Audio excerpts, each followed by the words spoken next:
Malheureusement, beaucoup de serviteurs de Dieu, servants de Dieu, s'adonnent à cette vie-là. Cette médiocrité dans la vie de consécration de la prière. C'est médiocre de constater ce genre de choses. Alléluia. Que le nom de Dieu soit béni. Dieu n'entrera pas dans l'œuvre du prédicateur automatiquement, en vertu d'un principe général. Mais il n'y vient que par la prière et par une instante requête. Dieu se fait trouver par nous au jour où nous le cherchons de tout notre cœur. Cela est vrai pour le prédicateur aussi bien que pour le pécheur repentant. Amen.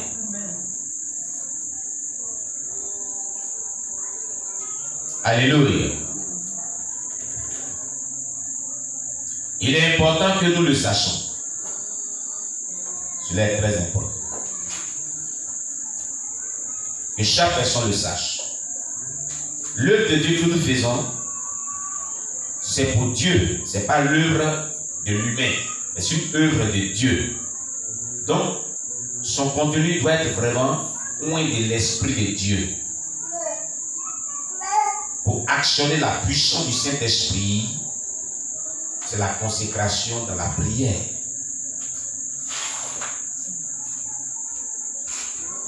La consécration dans les vies de consécration de prière véritable. Alléluia.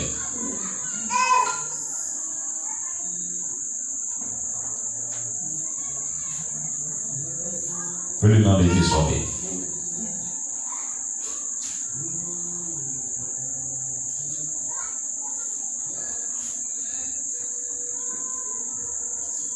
Donc on disait tantôt que Dieu s'est fait trouver par nous au jour où nous le cherchons de tout cœur, de tout notre cœur.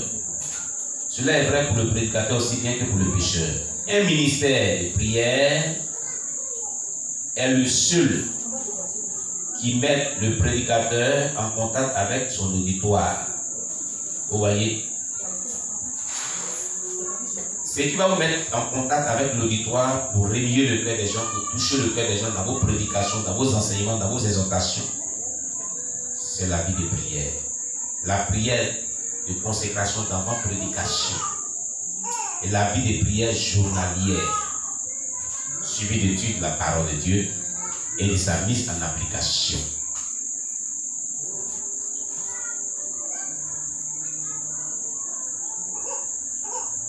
Alléluia. Donc nous voulons exhorter tous ceux qui prêchent, tous ceux qui sont engagés dans l'œuvre de Dieu, dans l'évangélisation, dans l'œuvre d'implantation d'église, dans la missiologie, tous ceux donc qui servent Dieu au ministère de la parole, donc qui apportent des exhortations, qui font des études bibliques, des études théologiques, qui donnent des prédications à la chair, qui dirigent celui de prière ou même celui de la vocation à l'église, donc qui apportent des messages. Nous voulons vous exhorter à une vie de prière, de consécration véritable. Amen, amen. Afin que vous puissiez apporter des messages puissamment loin de Dieu. Des messages qui sont couverts de l'onction divine de Dieu et qui touchent le cœur de nos auditeurs pour les amener notamment à appliquer le message à la vie. Amen.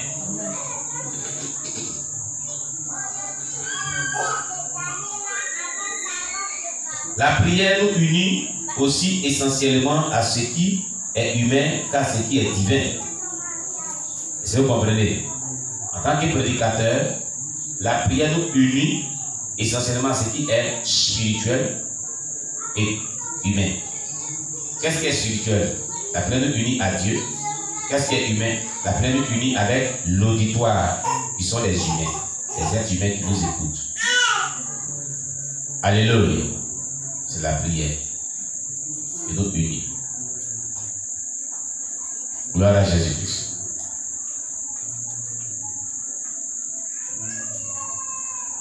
C'est le seul ministère qui soit qualifié pour sa grande œuvre et sa responsabilité de la prédication.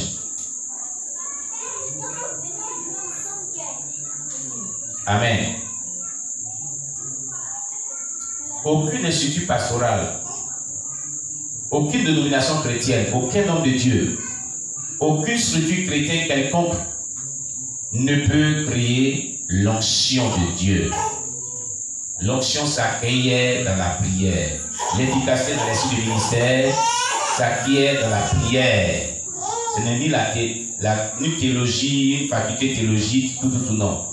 C'est vrai que toutes ces choses sont importantes, mais je veux dire par là que tu aies fait des instituts pastorales, que tu aies fait la théologie ou pas, que tu sois à la maison, que tu étudies la Bible ou pas, ce qui peut amener la parole de Dieu que tu enseignes ou qui te prêche à être efficace pour produire des résultats probants attendus par le ciel, c'est ta vie de consécration dans la prière.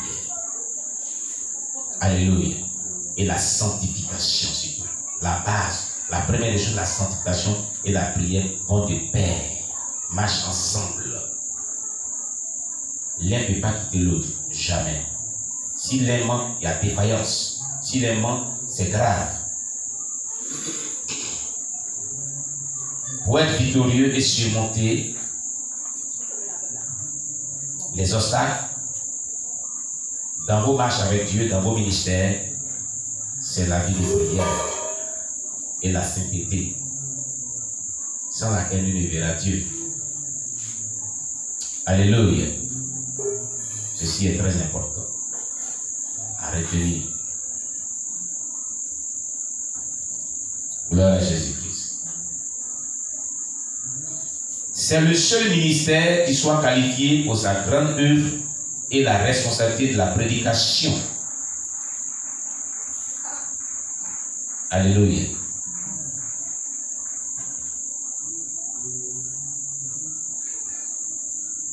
L'université, la science, les livres, la théologie ne peuvent le créer, mais seulement la prière peut créer l'onction de Dieu. Certes, l'université, la science, toutes ces choses, la théologie et autres sont importantes dans la société dans laquelle nous vivons. Amen. Mais cela ne peut créer vraiment l'onction dont on a besoin dans nos prédications pour pouvoir vraiment gagner le cœur des gens à Jésus-Christ et transformer leur vie.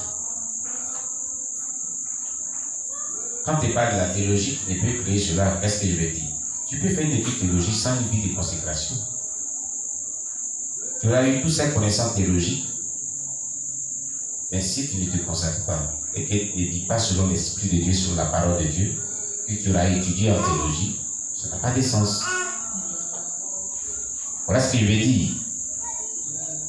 Amen. Amen. Que Dieu nous bénisse.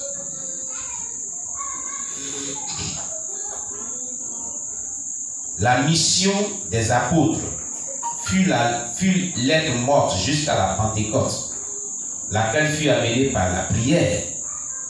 Qu'est-ce que Marc-André Boutz est en train de dire? Il dit que quand les apôtres ont été engagés par Jésus-Christ en mission, avant la Pentecôte, leur mission était d'être morte, c'est-à-dire que c'était la mort spirituelle, ce n'était pas vraiment le grand réveil, jusqu'à ce qu'ils ont commencé à prier, attendre patiemment dans la prière ce que le Père avait promis. Ils étaient en prière jusqu'à ce que l'onction descende. Donc la prière a envoyé la puissance de Dieu dans leur vie. Leur persévérance dans la prière a créé l'onction dans leur vie, sur leur vie. Il s'est manifesté par le baptême dans le Saint-Esprit le jour de la Pentecôte. C'est parce qu'ils étaient unis et ils priaient chaque jour à la chambre haute. C'est écrit dans la Bible. Vous ne savez pas? On va lire. Prenez vos Bibles. Actes des Apôtres, chapitre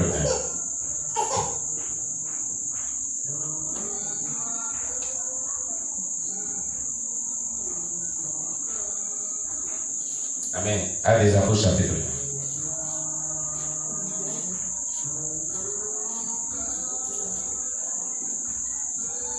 partir du verset 12 jusqu'au verset 14. Qu'est-ce qui est dit ici? Il est dit, alors il retournait à Jérusalem, de la montagne appelée des Oliviers, qui est près de Jérusalem, à la distance d'un chemin de Sarah. Quand il fut arrivé, il montait dans la chambre haute, où il se tenait d'ordinaire.